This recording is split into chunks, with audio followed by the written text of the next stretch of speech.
Good evening everybody, let's crack UPSC CSE Hindi में आप सभी का भरपूर स्वागत है। आज हम रीजनिंग का अंतिम टॉपिक कवर करने जा रहे हैं, हम जिसमें बातचीत करेंगे कथन और निष्कर्ष की, क्योंकि कथन और निष्कर्ष पर 2012 में भी कई सारे प्रश्न आए हैं, या मैं कह सकता हूं कि स्टेटमेंट एंड कंक्लूजन पर यूपीएससी ने कई बार प्रश्न पूछे हैं। इस टॉपिक के बाद हम कॉम्प्रेंशन की कक्षाओं पर आ जाएंगे और उसके बाद हम मैथ्स में 3 टॉपिक कवर करेंगे। सभी का भरपूर स्वागत है let's crack UPSC CSE Hindi पर। हमारे प्रहार सीरीज में रीजनिंग का ये अंतिम टॉपिक है। अपने तैयारी की शुरुआत करिए भारत की सबसे बड़ी एनर्जेटिक टीम के साथ। इस समय यदि आप सब्सक्रिप्शन का प्लान बना रहे हैं तो 5 दिनों के लिए अनअकैडमी ने अपनी फीस को कम कर दिया है 10% से, और उसके बाद फीस बढ़ने वाली है। तो आप अपने सब्सक्रिप्शन को सिक्योर कर सकते हैं, जिसमें आपको मिलेंगे 20 बुक्स, लोन की सुविधा एमके लाइव टीम के साथ, आइकॉनिक और प्लस दोनों ही सब्सक्रिप्शन में आप MK live refer code use कर सकते हैं। अनअकैडमी चुनौती नाम से एक्सक्लूसिव टेस्ट सीरीज हमारे माध्यम से जो चलाई जा रही है उसे जरूर अटेंड करिए। 15 सितंबर से कई सारे नए बैच बन रहे हैं और पहली बार first time 10+ additional special discount with educator codes plus iconic और कॉम्बो सब्सक्रिप्शन में 13 से 17 सितंबर तक यदि आप सब्सक्रिप्शन लेते हैं तो मिनिमम प्राइस में आपको सब्सक्रिप्शन उपलब्ध कराया जा रहा है। 22 अक्टूबर से हमारा स्पेशल 1750 अंकों का फाउंडेशन कोर्स आ रहा है 2022 के विद्यार्थियों के लिए। ज्वाइन करिए एमके लाइव रिफर कोड के साथ और जुड़िए हमारे एक्सक्लूसिव इस कार्यक्रम से। वीकली करंट अफेयर में हम देखेंगे महिलाओं के प्रति बढ़ते अपराध, आज शाम 7:30 बजे। यूनाइटेड नेशन सर्वश्रेष्ठ पर्यटन गांव में भारत के 3 गांव, इंडिया रैंकिंग 2021, 13वां ब्रिक्स शिखर सम्मेलन और बैठने का अधिकार। आगाज से लेकर अंत तक सभी विषयों की back to back marathon classes शुरू होने वाली हैं 21 सितंबर से। आइए शुरुआत करते हैं। शायद बैकग्राउंड में आज आपको थोड़ा सा पूजा भक्ति वाला आवाज आएगा, तो उसे थोड़ा सा ध्यान कम दीजिएगा, ध्यान मेरी बातों पर दीजिएगा। हम टॉपिक की शुरुआत कर रहे हैं। टॉपिक का नाम है स्टेटमेंट एंड कंक्लूजन, कथन और निष्कर्ष। कथन और निष्कर्ष के प्रश्न में एग्जामिनर क्वेश्चन के रूप में आपको स्टेटमेंट देता है, कथन देता है और आपसे पूछा जाता है कि इस कथन का कौन सा कंक्लूजन निकाला जा सकता है। तो सबसे पहले तो इस बात को समझने की कोशिश करते हैं कि व्हाट इज द कंक्लूजन, निष्कर्ष किसे कहते हैं या निष्कर्ष क्या होता है। तो पहले आप लोग कमेंट्स करिए मुझे और मुझे बताइए कि आपके अनुसार व्हाट इज द कंक्लूजन, निष्कर्ष किसे कह सकते हैं या निष्कर्ष किसे कहा जा सकता है।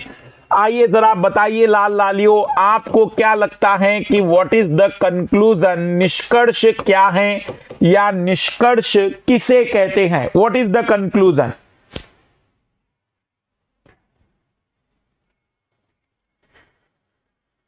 किसे आप कहेंगे कि ये निष्कर्ष है, इसे हम कह सकते हैं कि इसे निष्कर्ष कहना चाहिए। अंतिम परिणाम,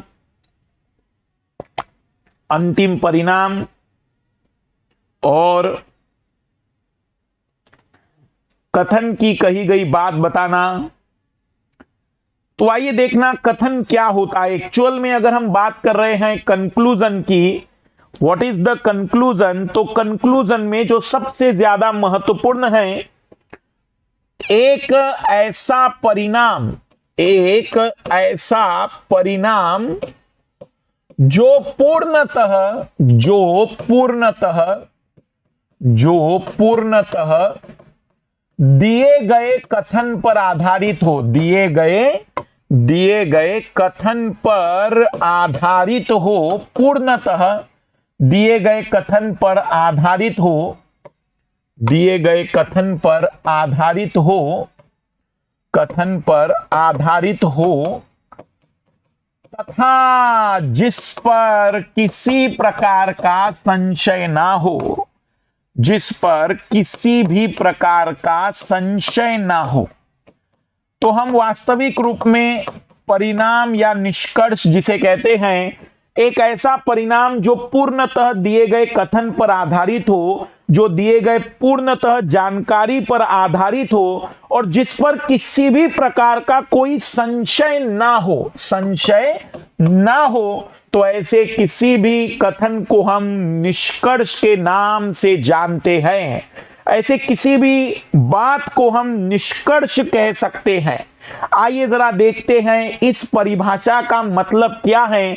मैं इस परिभाषा को समझाने के लिए आपको दो उदाहरण दे रहा हूं। मेरा पहला उदाहरण है, इस परिभाषा को समझाने के लिए आपसे कहा गया प्रश्न में कथन दिया गया है, प्रश्न में कथन दिया गया है। कथन क्या कहता है? कथन कह रहा है कि x is the son of y, x y का पुत्र है, x y का पुत्र है। तो इसके आधार पर आप क्या निष्कर्ष बता सकते हैं, आप क्या कंक्लूजन निकाल सकते हैं? चार ऑप्शन मैं आपको दे रहा हूं कि इसके आधार पर क्या निष्कर्ष निकलेगा। x y का पुत्र है तो x y का इकलौता पुत्र है, इकलौता पुत्र है। y x का पिता है, y x का पिता है। x y की इकलौती संतान है, इकलौती संतान है। और ऑप्शन डी है कि उपर्युक्त में से कोई नहीं, उपर्युक्त में से कोई नहीं। क्या लगता है लाल लालियों, यदि मैं आप लोगों से कहूं, क्या लगता है आप लोगों को इन चारों विकल्पों में कौन सा निष्कर्ष होगा?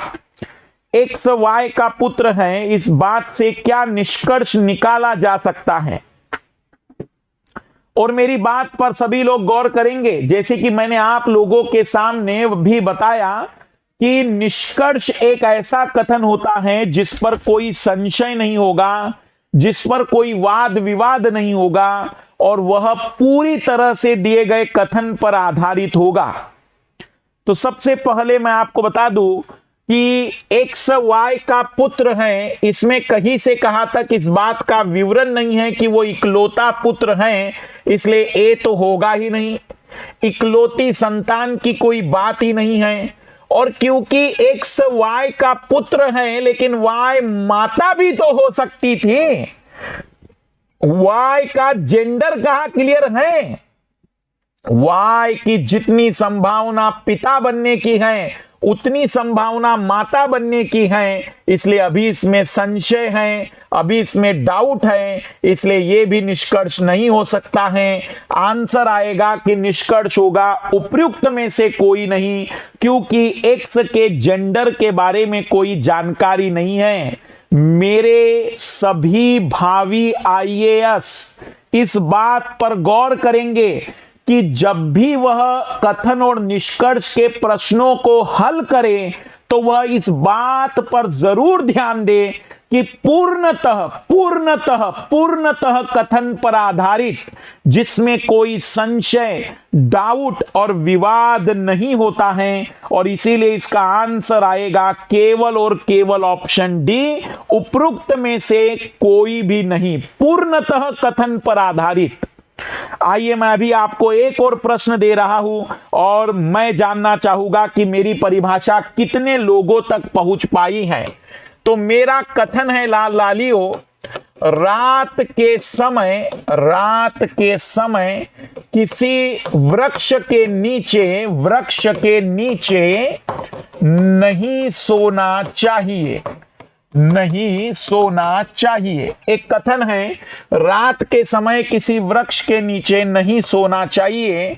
और निष्कर्ष में पहला निष्कर्ष दिया हुआ है रात के समय कपड़े मैले हो सकते हैं, कपड़े मैले हो सकते हैं, रात के समय कपड़े मैले हो सकते हैं। और निष्कर्ष दूसरा है, रात में पौधे CO2 निकालते हैं जो स्वास्थ्य के लिए हानिकारक होता है, जो स्वास्थ्य के लिए, हेल्थ के लिए हानिकारक होता है। आपको बताना है कि कौन सा आंसर होगा। ऑप्शन ए है केवल पहला निष्कर्ष सही है, ऑप्शन बी है केवल दूसरा निष्कर्ष सही है, ऑप्शन सी है दोनों, और ऑप्शन डी है कोई नहीं। बताइए लाल लालियों, मेरे भावी IAS अधिकारियों, आपको क्या लगता है कि इनमें से कौन सा निष्कर्ष सही होगा? रात के समय किसी वृक्ष के नीचे नहीं सोना चाहिए, निष्कर्ष दिया गया है पहला, रात के समय कपड़े मैले हो सकते हैं। निष्कर्ष दूसरा दिया है, रात में पौधे CO2 निकालते जो स्वास्थ्य के लिए हानिकारक होता है। क्या लगता है कि आंसर क्या होगा? तो पुरानी परिभाषा, पुराने प्रश्न से कुछ लोग सीख गए हैं, बहुत ही बढ़िया। सबसे पहली बात कि रात के समय कपड़े मैले हो सकते हैं, ऐसी जानकारी हमारे कथन में नहीं है, और जो पहली जानकारी हमारे कथन में नहीं है तो वो निष्कर्ष हो ही नहीं सकता है, क्योंकि निष्कर्ष एक ऐसा परिणाम है जो पूर्णतः दी गई जानकारी पर आधारित होता है, जिसमें कोई संशय और वाद विवाद नहीं होता। और जो दूसरी बात है, जो लोग कुछ भी आंसर लगा रहे हैं, तुम्हें किसने कहा कि पौधे रात में CO2 निकालते हैं? आप कहोगे सर मैंने पढ़ा है गूगल पे किसी गंदी सी किताब में। भाई तुमने पढ़ा होगा, पर मैंने निष्कर्ष की परिभाषा आपको बताई कि पूर्णतः कथन पर आधारित। मेरे कथन में तो ऐसी कोई जानकारी है ही नहीं, मतलब ये वाली बात आप अपने पूर्व ज्ञान से निकाल रहे हो, और निष्कर्ष में पूर्व ज्ञान के लिए कोई स्थान नहीं है। निष्कर्ष का मतलब ये है, दी गई जानकारी से क्या ये बात निकल कर आती है, क्या दी गई जानकारी में ऐसी बात कही गई थी, तब जाकर हम निष्कर्ष के बारे में ऐसी विचार कर सकते हैं। इसका आंसर आएगा लाल लालियों केवल और केवल ऑप्शन डी। मैं आपको फिर याद दिला दूं कि निष्कर्ष में आपको अपने पूर्व ज्ञान का उपयोग नहीं करना है। निष्कर्ष में आपको किसी प्रकार की पुरानी धारणाओं को ध्यान में नहीं रखना है, और निष्कर्ष में कोई डाउट और संशय वाली बात नहीं हो सकती है। इसलिए फिर से आंसर आएगा ऑप्शन डी। यहां मैं आप लोगों का एक ध्यान आकर्षित करना चाहूंगा एक महत्वपूर्ण बिंदु पर। किसी गंदी सी किताब में किसी गंदे से गूगल वाले व्यक्ति ने, ऑनलाइन वाले व्यक्ति ने गलत अफवाह फैला दी है कि रात में पौधे CO2 निकालते हैं। तो क्या रात में हम लोग ऑक्सीजन निकालते हैं? तो भी तो मनुष्य के साथ ही जीवन यापन कर रहा है ना। कितने स्वास्थ्य पर बुरे प्रभाव पड़ गए। मैं आपको बता दूं कि पौधा रात के समय कभी भी हानिकारक नहीं है। उसके 3 कारण हैं। पहला, उसकी रेस्पिरेशन रेट इतनी कम होती है कि हमारे रेस्पिरेशन रेट से 10 गुना 100 गुना कम होगी, तो उस व्यक्ति का CO2, उस पेड़ पौधे का क्या CO2 रहेगा। दूसरा, रात के समय पौधे के स्टोमेटा जो छिद्र होते, रंध्र होते, वो बंद होते हैं, तो गैसों का एक्सचेंज रात के समय लगभग नहीं के बराबर होता है। और जो तीसरा सबसे महत्वपूर्ण है कि हजारों लाखों वर्षों से पक्षी अपने घोंसले पेड़ पौधे पर बनाते आए हैं। लाखों हजारों वर्षों से जंगली जीव पेड़ पौधों के अंदर नीचे ही रात गुजारते रहे हैं। तो क्या उनके शरीर में कोई विकृति आ गई है? तो किसी गंदे से मनुष्य ने इस पृथ्वी पर यह गंदी सी बात कह दी है। मेरे जितने भी विद्यार्थी हैं, क्योंकि आप जानते हैं कि मैं बायोलॉजी भी पढ़ाता हूं, मेरे से विद्यार्थी जो भी पढ़ा हुआ है वो अपने दिमाग से इस बात को निकाल देगा सदा के लिए कि कोई भी पौधा ना तो दिन में हानिकारक है और ना ही कोई पौधा रात में हानिकारक है। इसलिए किसी गंदे से प्राणी ने इस जानकारी का प्रसार किया, इसे गलत ही समझिएगा। तो एक और सवाल मैं भी आपको उस परिभाषा को समझाने के लिए दे रहा हूं और फिर इस चैप्टर के प्रश्नों की हम प्रैक्टिस करेंगे। बड़े सिंपल सवाल इसमें एग्जामिनर पूछता है, यदि आप थोड़ी सी मेहनत कर ले तो इसमें बड़े आसानी से आप प्रश्नों को सही कर सकते हैं। एक कथन मैं आपके सामने रख रहा हूं। कथन है, एक किसी कक्षा में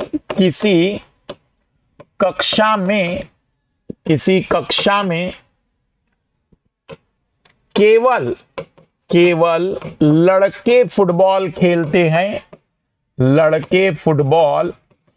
हैं, कक्षा में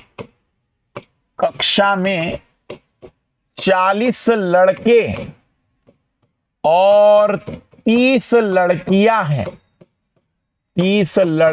हैं। तब आपको निष्कर्ष पूछा जा रहा है। निष्कर्ष पहला, कक्षा में सभी लड़के फुटबॉल खेलते हैं। दूसरा, कक्षा में 40 विद्यार्थी फुटबॉल खेलते हैं। ऑप्शन आपके पास 4 हैं। केवल पहला, केवल दूसरा, दोनों और कोई नहीं। बताइए क्या लगता है आपको, यदि हम निष्कर्ष की बातचीत करें तो आप किसे कहेंगे कि यह निष्कर्ष होगा, यदि आपके सामने अब परिभाषा पूरी तरह से क्लियर हो। किसी कक्षा में केवल लड़के फुटबॉल खेलते हैं, कक्षा में 40 लड़के और 30 लड़कियां हैं। तब आपसे पूछा गया है कि कौन सा निष्कर्ष सही होगा। कक्षा में सभी लड़के फुटबॉल खेलते हैं, कक्षा में 40 विद्यार्थी फुटबॉल खेलते हैं। तो सबसे पहली और बहुत ही सिंपल महत्वपूर्ण बात, परिभाषा पर जरूर गौर करिएगा, क्योंकि परिभाषा से ही सारी बातों का डिसीजन लिया जाएगा। तो यदि हम बात करें कक्षा में सभी लड़के, भाई खेलने वाले केवल लड़के हैं, ये कंफर्म है कि कक्षा में केवल लड़के फुटबॉल खेलते हैं। लेकिन एक लड़का खेलता है, 2 लड़के खेलते हैं, 10 लड़के खेलते हैं, 12 लड़के खेलते हैं, 20 लड़के खेलते हैं कि सभी खेलते हैं, ये क्लियरली मेंशन नहीं है। तब हम कहेंगे कि पहला निष्कर्ष तो हो ही नहीं सकता है। कक्षा में 40 विद्यार्थी फुटबॉल खेलते हैं, नंबर का डिसीजन अभी हम नहीं ले सकते, क्योंकि खेलने वाले केवल लड़के हैं, पर कितने लड़के हैं ये नंबर अभी हम डिसाइड नहीं कर सकते दी गई जानकारी से। और इसलिए फिर से आंसर आएगा ऑप्शन डी, कि इसमें कोई भी निष्कर्ष नहीं निकाला जा सकता। मैं परिभाषा आप लोगों को फिर याद दिला दूं कि जब भी आप लोग प्रश्नों को हल करेंगे तो निष्कर्ष का मतलब होता है दी गई जानकारी पर पूर्णतः आधारित होगा, जिस पर किसी प्रकार की पूर्व ज्ञान या पूर्व धारणा का प्रभाव नहीं होगा, और जहां तक भी बात आएगी उसमें कोई डाउट और संशय नहीं होगा, जिसे हम गारंटी के रूप में निकाल सकेंगे। आइए जरा देखते हैं यूपीएससी के जो प्रश्न इस चैप्टर से आए हैं, और फिर कुछ नए प्रश्नों पर भी हम बातचीत करेंगे। यूपीएससी ने प्रश्न दिया था 2011 में। पहले वो प्रश्न मैं दिखा रहा हूं जो 2011 का प्रश्न यूपीएससी के द्वारा पूछा गया था। कक्षा में यूपीएससी ने 2011 में एक प्रश्न पूछा था। कथन पहला, 3 कथन दिए गए थे। कथन पहला था, दौड़ में केवल विद्यार्थी ही भाग ले सकते हैं। दौड़ में केवल विद्यार्थी ही भाग ले सकते हैं। दौड़ के कुछ प्रतिभागी लड़कियां हैं। और तीसरा कथन था, सभी लड़कियों को जो दौड़ की प्रतिभागी हैं, दौड़ की प्रतिभागी हैं, दौड़ की प्रतिभागी हैं, उन्हें ट्रेनिंग के लिए बुलाया गया है, ट्रेनिंग के लिए बुलाया गया है। निष्कर्ष आपसे यूपीएससी ने पूछा था कि कौन सा निष्कर्ष निकलेगा। दौड़ के सभी प्रतिभागी लड़कियां हैं, दौड़ के सभी प्रतिभागी लड़कियां हैं। सभी प्रतिभागियों को प्रशिक्षण ट्रेनिंग के लिए बुलाया गया है, प्रशिक्षण के लिए बुलाया गया है, ट्रेनिंग के लिए बुलाया गया है। सभी प्रतिभागी विद्यार्थी हैं, सभी विद्यार्थी प्रतिभागी हैं। यूपीएससी 2011 का प्रश्न था। दौड़ में केवल विद्यार्थी ही भाग ले सकते हैं। दौड़ के कुछ प्रतिभागी लड़कियां हैं। सभी लड़कियों को जो दौड़ की प्रतिभागी है उन्हें ट्रेनिंग प्रशिक्षण के लिए बुलाया गया है।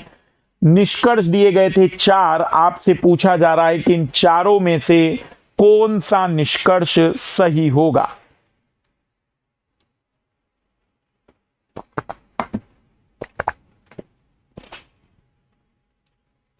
देखें, भावी आईएएस और आईपीएस इस बार सही आंसर चुन पाते हैं या नहीं। बहुत ही बढ़िया, 99% लोगों ने आंसर सी दिया है। बहुत ही बढ़िया। तो दौड़ के सभी प्रतिभागी लड़कियां हैं, यहीं पर लिखा गया है कि कुछ प्रतिभागी लड़कियां हैं, तो ए तो नहीं होगा। सभी प्रतिभागियों को नहीं बुलाया गया है, सभी लड़कियों को बुलाया गया है जो कि दौड़ में पार्टिसिपेट कर रही थी। और दौड़ में केवल विद्यार्थी भाग लेंगे, मतलब जो भी पार्टिसिपेट करने वाला व्यक्ति मैदान में खड़ा होगा वो निश्चित ही विद्यार्थी होगा। पर सभी विद्यार्थियों ने भाग लिया है जरूरी नहीं है, तो आंसर आएगा कि सभी प्रतिभागी विद्यार्थी हैं। ऑप्शन सी ही सही हो सकता है। ये 2011 में यूपीएससी के द्वारा पूछा गया प्रश्न था। ये 2011 में यूपीएससी ने पूछा था। आइए जरा 2012 के भी कुछ प्रश्न मैं आपको दिखा दूं। 2012 में कथन पहला यूपीएससी ने दिया था, केवल अमीर व्यक्ति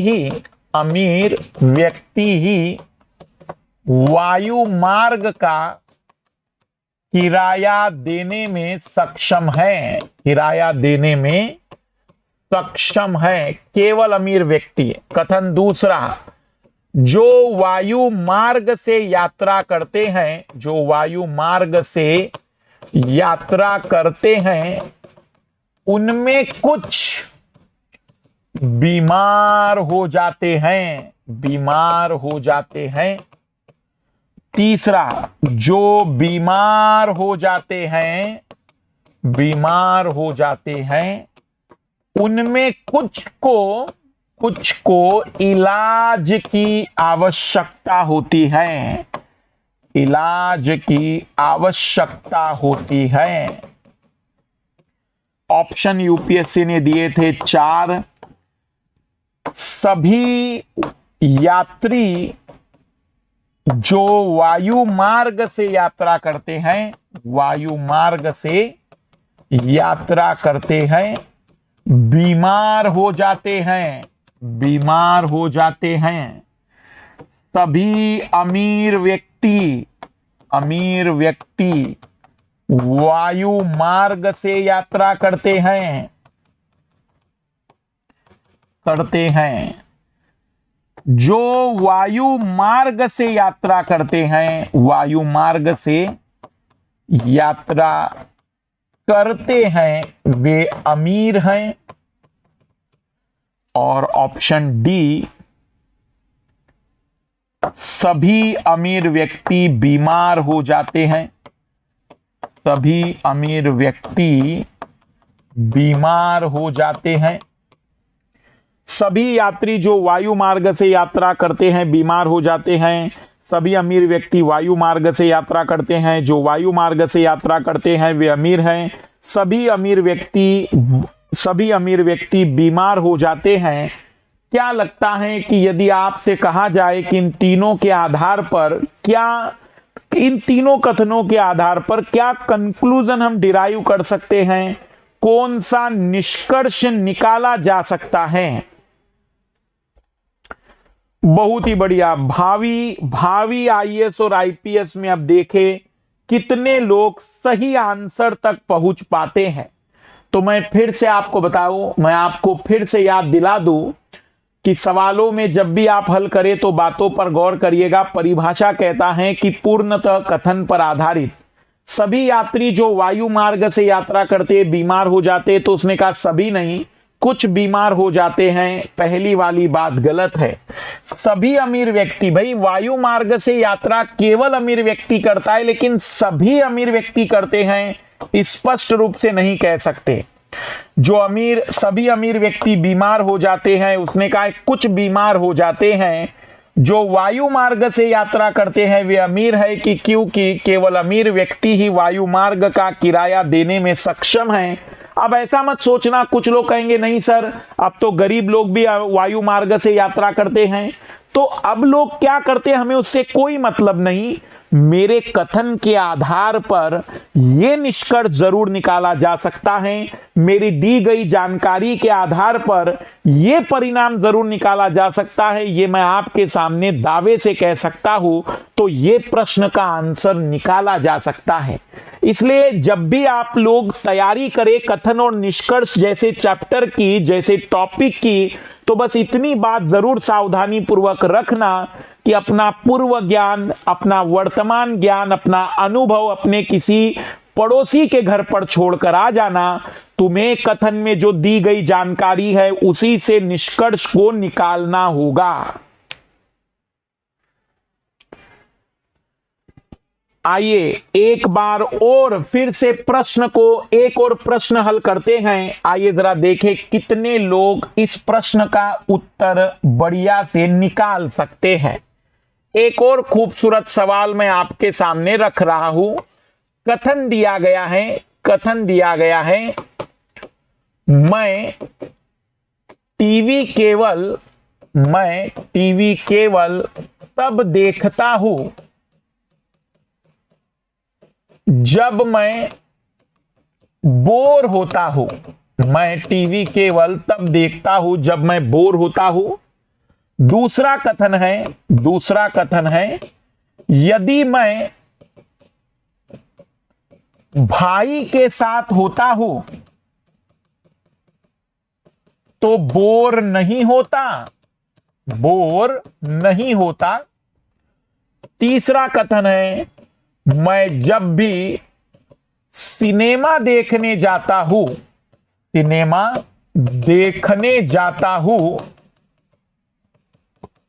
तो मैं भाई के साथ होता हूं या भाई के साथ जाता हूं। क्या निष्कर्ष निकलेगा आपको बताना है। यदि मैं बोर हो रहा हूं तो टीवी देखूंगा। यदि मैं बोर नहीं हो रहा हूं तो टीवी नहीं देखूंगा। यदि मैं बोर हो रहा हूं तो सिनेमा देखने जाऊंगा। यदि मैं भाई के साथ हूं तो टीवी नहीं देखूंगा। क्या लगता है, एक बढ़िया प्रश्न है, यूपीएससी का ही प्रश्न है ये भी, कि मैं टीवी केवल तब देखता हूं जब मैं बोर होता हूं, यदि मैं भाई के साथ होता हूं तो बोर नहीं होता, और जब भी मैं सिनेमा देखने जाता हूं तो भाई के साथ जाता हूं। ऑप्शन आपके सामने 4 हैं कि यदि मैं बोर हो रहा हूं तो टीवी देखूंगा, यदि मैं बोर नहीं हो रहा हूं तो टीवी नहीं देखूंगा, यदि मैं बोर हो रहा हूं तो सिनेमा देखने जाऊंगा, यदि मैं भाई के साथ हूं तो टीवी नहीं देखूंगा। अद्भुत। कई सारे लोग मास्टर के जाल में फंस चुके हैं। कई सारे लोगों को अब मास्टर ने अपने जाल में फंसा दिया, मतलब मास्टर का जाल कहिए या एग्जामिनर का जाल कहिए। यदि इसका उत्तर आप लोग सही निकाल पाए तो समझ जाइएगा कि कथन और निष्कर्ष जैसा टॉपिक अब आपकी जिंदगी में कभी दुख उत्पन्न नहीं करेगा। रियल में ये टॉपिक बहुत ही सिंपल टॉपिक है। यदि आपको पता है कि निष्कर्ष का मतलब क्या होता है, निष्कर्ष की शर्त क्या होती है, या निष्कर्ष को कैसे निकाला जाता है।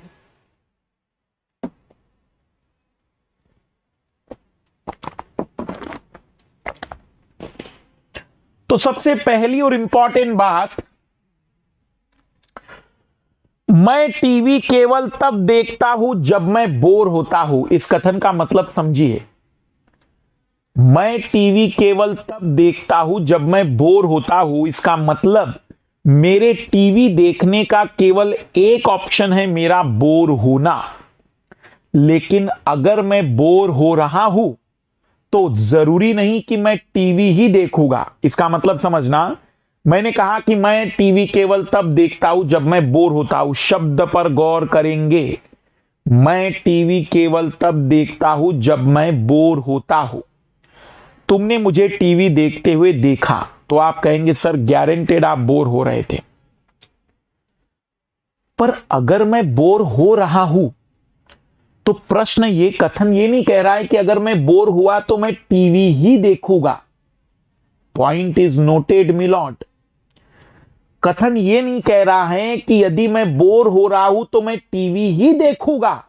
हां, टीवी देखने का विकल्प है, पर और भी विकल्प हो सकते हैं जो कथन ने स्पष्ट रूप से नहीं दिए हैं, पूर्णतः कथन पर आधारित।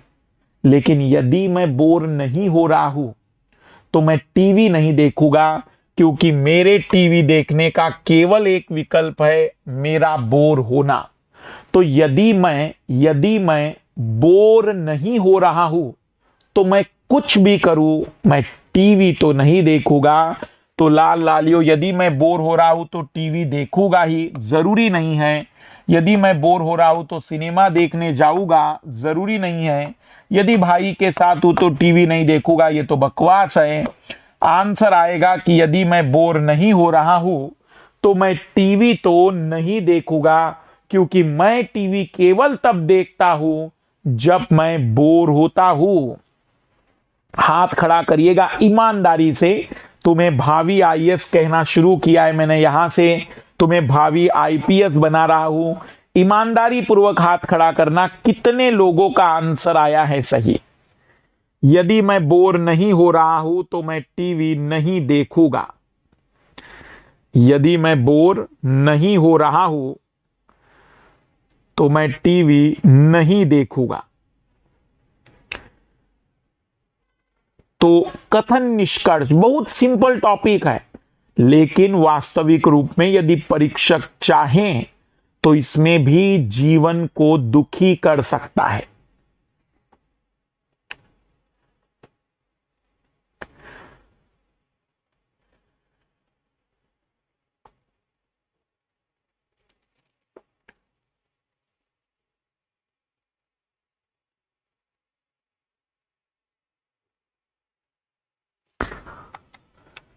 एक और प्रश्न दे रहा हूं मैं, एक और बढ़िया प्रश्न मेरे दिमाग में आया है जो मुझे लगता है इस साल आना चाहिए। प्रश्न है, कथन है आपके पास, कई व्यापारिक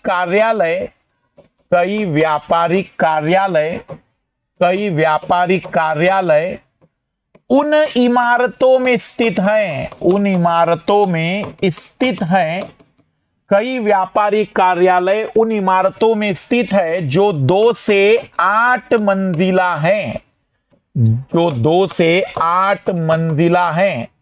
Many business offices are located in those buildings which have 2 to 8 floors. पहला कथन है कई व्यापारिक कार्यालय उन इमारतों में स्थित है जो 2 से 8 मंजिला हैं।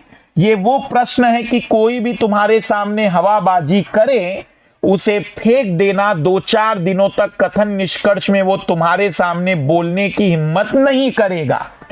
कई व्यापारिक कार्यालय उन इमारतों में स्थित है जो 2 से 8 मंजिला हैं। यदि किसी इमारत में 3 से अधिक मंजिलें हैं, 3 से अधिक मंजिलें हैं, तब वहां लिफ्ट की सुविधा है, लिफ्ट की सुविधा होगी। If the floors have more than 3 floors, then this building have lift, then this building have facility of lift। तो आपको बताना है कि इन 2 बातों से क्या कंक्लूजन निकलता है, क्या कंक्लूजन डिराइव किया जा सकता है। पहला केवल 3 से अधिक मंजिलों पर लिफ्ट से पहुंचा जा सकता है, लिफ्ट से पहुंचा जा सकता है। दूसरा, जिन इमारतों में दूसरी मंजिलों पर, इमारत की दूसरी मंजिलों पर लिफ्ट की सुविधा नहीं है, दूसरी मंजिलों पर लिफ्ट नहीं है। तीसरा, 7वीं मंजिलों पर लिफ्ट है। और ऑप्शन डी है, सभी मंजिलों पर लिफ्ट से पहुंचा जा सकता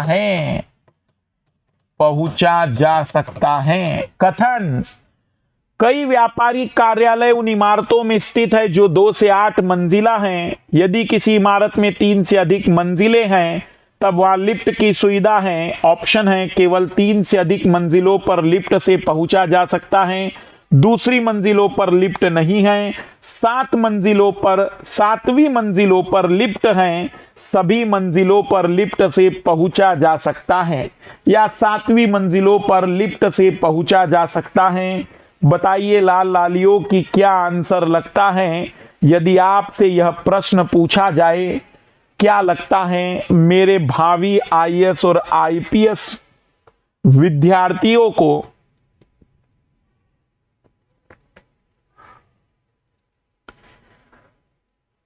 कि कौन सा निष्कर्ष इसमें सही होगा, कौन सा कंक्लूजन इसमें सही होगा, कौन सा निष्कर्ष इसमें सही होगा।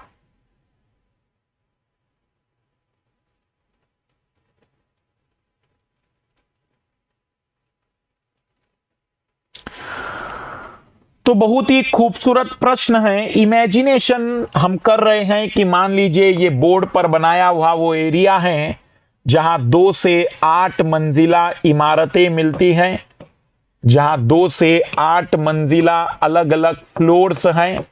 कई सारे व्यापारिक कार्यालय इस एरिया में हमें अलग अलग फ्लोर पर मिलते हैं। मान लेते हैं कि यही वो एरिया है जिसके बारे में विवरण है। तो लिफ्ट की सुविधा उन इमारतों में है जिनमें 3 से अधिक मंजिलें हैं। तो केवल 3 से अधिक मंजिलों पर लिफ्ट से पहुंचा जा सकता है। भाई जिनके पास लिफ्ट होगी उनके तो सभी मंजिलों पर लिफ्ट से पहुंचा जा सकता है। जिनके पास लिफ्ट नहीं है उनके किसी भी मंजिल पर लिफ्ट से नहीं पहुंचा जा सकता। तो ये जो कथन कह रहा है केवल 3 से अधिक मंजिलों पर लिफ्ट का मतलब कि इन इमारतों में भी चौथी मंजिल पर लिफ्ट लगाई गई है, तो हम कहेंगे जी नहीं, लिफ्ट अगर है तो सभी मंजिलों पर पहुंचा जा सकता है, इसलिए पहला वाला तो गलत होगा। वो कहता है कि दूसरी मंजिलों पर लिफ्ट नहीं है, हम कहेंगे कि पहली मंजिल पर भी लिफ्ट है, दूसरी मंजिल पर भी लिफ्ट है, तीसरी मंजिल पर भी लिफ्ट है यदि लिफ्ट है तो, और यदि लिफ्ट नहीं है तो किसी भी मंजिल पर लिफ्ट नहीं है। वो कहता है कि 7वीं मंजिलों पर लिफ्ट है, जी हां, क्योंकि यदि 7वीं मंजिल है तो इसका मतलब ये हुआ कि वहां लिफ्ट तो होगी ही। सभी मंजिलों पर लिफ्ट से पहुंचा जा सकता है यदि 3 से अधिक मंजिलें हैं तो, लेकिन यदि 3 या 2 मंजिलें हैं तो वहां लिफ्ट से पहुंचा नहीं जा सकता है। इसलिए सभी मंजिलों के आगे लिखना चाहिए था जिन इमारतों में लिफ्ट हैं उनकी सभी मंजिलों पर लिफ्ट से पहुंचा जा सकता है। जिन इमारतों में लिफ्ट हैं उनके सभी मंजिलों पर लिफ्ट से पहुंचा जा सकता है। यदि ऐसा लिखा होता तो वो सही होता।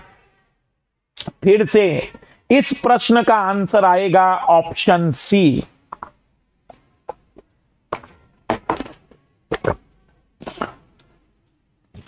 कितने लोगों का यह आंसर सही था?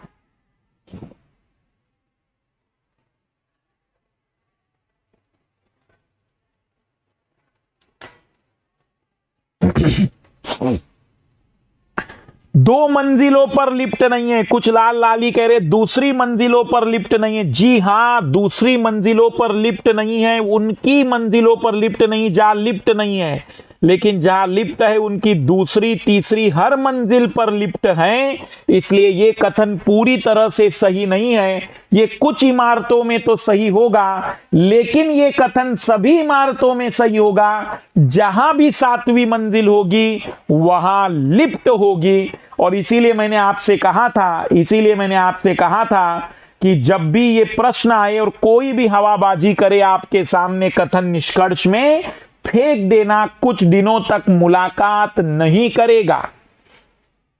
आइए एक और प्रश्न हल करके दिखाइए मुझे। कथन है समारोह में केवल अच्छे गायकों को आमंत्रित किया गया है। केवल अच्छे गायकों को आमंत्रित किया गया है। जो अच्छा गायक होता है उसकी आवाज या उसकी सुरीली आवाज होती है।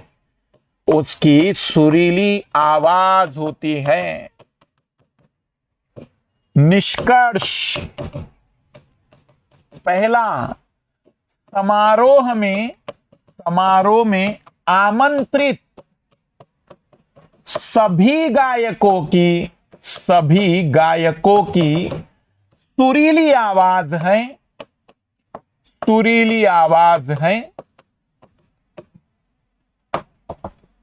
दूसरा, जिन गायकों की सुरीली आवाज नहीं है,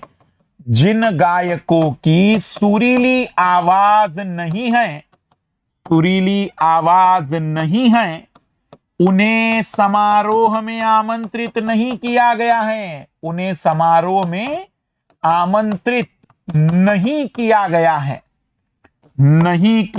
है। ऑप्शन है आपके पास 4, केवल पहला, ऑप्शन बी केवल दूसरा, ऑप्शन सी दोनों, ऑप्शन डी कोई नहीं। बताइए क्या लगता है कि आंसर क्या होगा?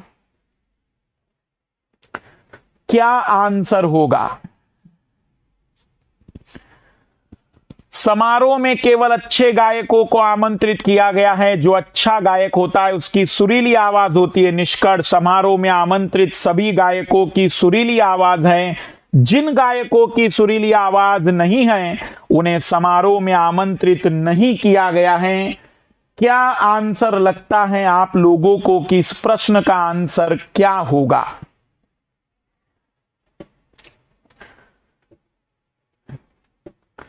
बहुत ही बढ़िया, बहुत ही बढ़िया। अधिकतर लोग अब उत्तर सही पहुंच पाए हैं।